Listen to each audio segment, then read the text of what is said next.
Presidencialismo en México. El régimen presidencial se adopta por vez primera en la Constitución de 1824, que se inspira a su vez en dos fuentes principales, la Constitución norteamericana de 1787 y la Constitución de Cádiz de 1812. De la Constitución de 1824 se conservan actualmente aspectos del sistema presidencial como el derecho de voto del presidente y la estructura bicameral del Congreso. El presidencialismo en México denomina la predominancia del poder ejecutivo sobre los pesos y contrapesos del régimen político y sobre los mecanismos de decisión política en el periodo citado, gracias a que la institución presidencial pudo hacer uso de facultades constitucionales y metaconstitucionales que le otorgaron al presidente poderes por encima de los demás órganos del Estado. Dentro de las facultades constitucionales del titular del Poder Ejecutivo Federal está la de ser el jefe de la administración pública y gobierno como poder ejecutivo y personalizar la estructura orgánica del Estado como jefe de este. Desde esta perspectiva tiene la facultad para nombrar y remover libremente a los miembros de su gabinete, así como a los funcionarios importantes. Es el comandante supremo de las Fuerzas Armadas. Puede celebrar tratados y negociaciones diplomáticas. Propone, promulga y ejecuta las leyes que expide el Congreso de la Unión. Convoca al Congreso a secciones extraordinarias, habilita toda clase de puertos y establece aduanas marítimas y fronterizas. Presenta a consideración del Senado la terna para la designación de ministros de la Suprema Corte de Justicia. Mientras que las facultades metaconstitucionales se describían todas aquellas emanadas del hecho de que el titular del Ejecutivo se ostentaba como el líder del partido hegemónico. El presidente de la República adquiría un control inherente sobre la organización del partido hegemónico y sobre las nominaciones más importantes de la clase política. Podía designar a su sucesor, nombraba senadores, gobernadores, la mayoría de diputados, los presidentes municipales de los más importantes ayuntamientos. Además, controlaba los principales sectores que conformaban al partido, representantes de las organizaciones más poderosas del país.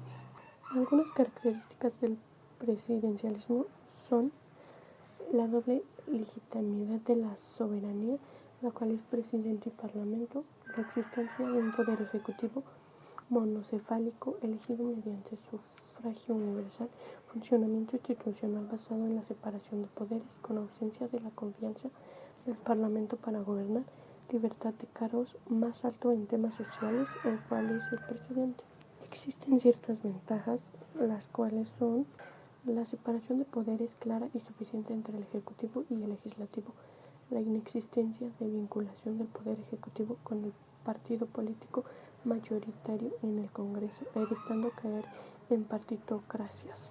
Al contrario, las desventajas pueden ser menor representación del conjunto social, en la medida que las decisiones no se consensúan en muchas ocasiones entre distintas facciones políticas representadas en el Congreso, menor capacidad de respuestas frente a una crisis de gobierno, en la medida que el Congreso no puede cambiar del Poder Ejecutivo adoptando la moción de censura.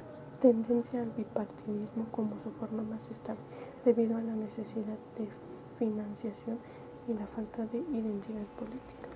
Mientras que el Poder Legislativo de la Federación está integrado por dos cámaras de diputados y senadores, y que la primera a su vez se integra con 500 diputados y la segunda con 128 senadores. En el caso del Supremo Poder Ejecutivo de la Unión, este se deposita en un solo individuo, que se denominará presidente de los Estados Unidos mexicanos. De aquí resulta que nuestro sistema de gobierno y régimen político sea presidencialista, tanto por esta razón como por las facultades casi omnímodas de que goza el presidente de la República Mexicana. El régimen presidencial, a diferencia del sistema parlamentario, esta forma de gobierno se caracteriza por la hegemonía política del Estado. Ya no recae en una asamblea, sino en un solo hombre al que el pueblo elige, ya sea de manera directa o por intermedio de representantes, y al que se le ha denominado presidente. La existencia propia de la dinámica del Estado contemporáneo implica que el orden jurídico en un sistema presidencial otorga otorgue a su titular facultades discrecionales que le permitan afrontar con solvencia la problemática socioeconómica imperante en su país. El presidente de la República Mexicana representa un sistema presidencialista por las causas señaladas con antelación, casi como también la sacralización del poder presidencial, el centralismo de la administración pública, en prejuicio del federalismo y municipalismo. Hablar de crisis sociales en México, o en particular de crisis económicas, es hablar primeramente sobre todo de crisis política o crisis de lo político, porque la política, o sea, la ciencia o el arte de gobernar, lo aglutina todo.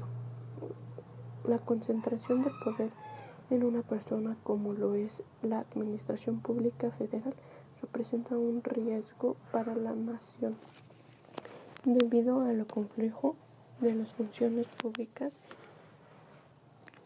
lo que reclama su sapiencia y vocación de los asuntos públicos.